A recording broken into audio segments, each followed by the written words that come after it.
Choisis la vie. Guérir avec l'enfant Jésus dans une anthropologie pratique.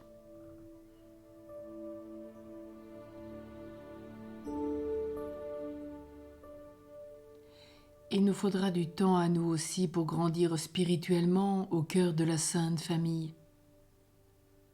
Rien n'est plus simple cependant. Notre nature humaine, altérée dès l'enfance par le péché, a pourtant du mal à s'y accoutumer. Nous percevons des résistances intérieures. Nous ressentons des angoisses, de la lassitude, parfois un poids inexplicable, etc. Lorsque nous recherchons le visage de Joseph, nous nous heurtons au silence du Père et au mystère du voilement. Goûter sous son ombre à sa protection exige constance et persévérance. Mais alors, quel trésor ? Sachons entrer dans cette patience. Il importe surtout d'entrer dans le mouvement intérieur du cœur de Jésus. Là, nous trouverons le salut.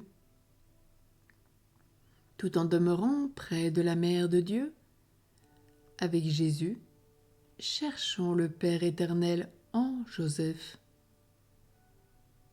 La parole de la Vierge pourrait s'adresser à chacun de nous. Vois comme ton Père et moi, nous avons souffert en te cherchant. Luc 2, 48. Ou encore celle du livre de la Genèse. Allez trouver Joseph et faites tout ce qu'il vous dira. Genèse 41, 55. Apprenons donc à vivre près de l'enfant Jésus, entre ses parents. Et laissons-nous adopter en quelque sorte. Nous entrerons ainsi dans l'échange d'amour réciproque de la Sainte Famille. Et nous goûterons bientôt aux prémices d'un bonheur réel en rencontrant entre Marie et Joseph, et grâce au Christ, le visage d'un Père aimant et tout proche de nous. Nous sommes donc invités à vivre dans cette circulation d'amour en famille. Nous pouvons aussi nous rendre auprès de l'un des membres de la Sainte Famille et lui parler des deux autres. La vie des saints nous en livre de multiples exemples. Comment rester si longtemps en action de grâce ? Demandait une novice à Bernadette Soubirous. Elle répondit : Je considère que c'est la Sainte Vierge qui me donne l'enfant Jésus. Je le reçois, je lui parle et il me parle. Un jour, Bernadette priait la Sainte Vierge. Elle se mit à genoux devant la statue de Saint Joseph. Je lui fis remarquer. Elle me répondit : Au ciel, il n'y a pas de jalousie. Ainsi donc nous pouvons demeurer auprès de la Mère de Dieu. Contempler son époux, lui dire tout ce qui nous émerveille chez Joseph. Son humilité, son obéissance, sa force, sa patience, sa douceur. Mettez toutes les vertus que vous trouvez en lui.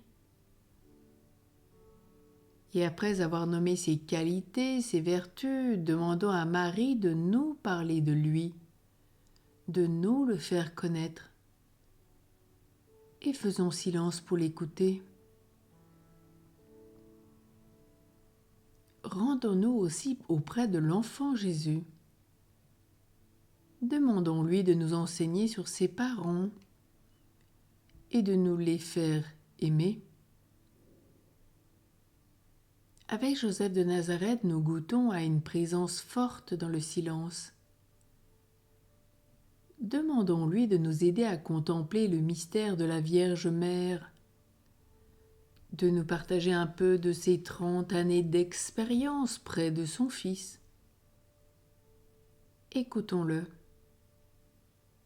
Dans notre cœur, il se passera, de la manière la plus ordinaire qui soit, des choses peu ordinaires. Nous avons là un moyen très sûr pour grandir dans l'intimité de la Sainte Famille. Nous n'entendrons pas de voix, nous n'aurons aucune révélation. Nous serons introduits dans la circulation d'amour. Là se trouve la paix et la joie d'aimer.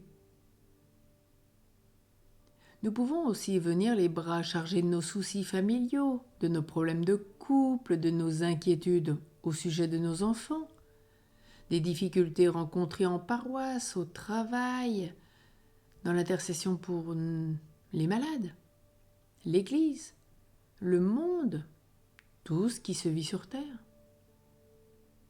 Déposons tout cela dans la Sainte Famille. Parlons-leur avec confiance, puis faisons silence pour écouter.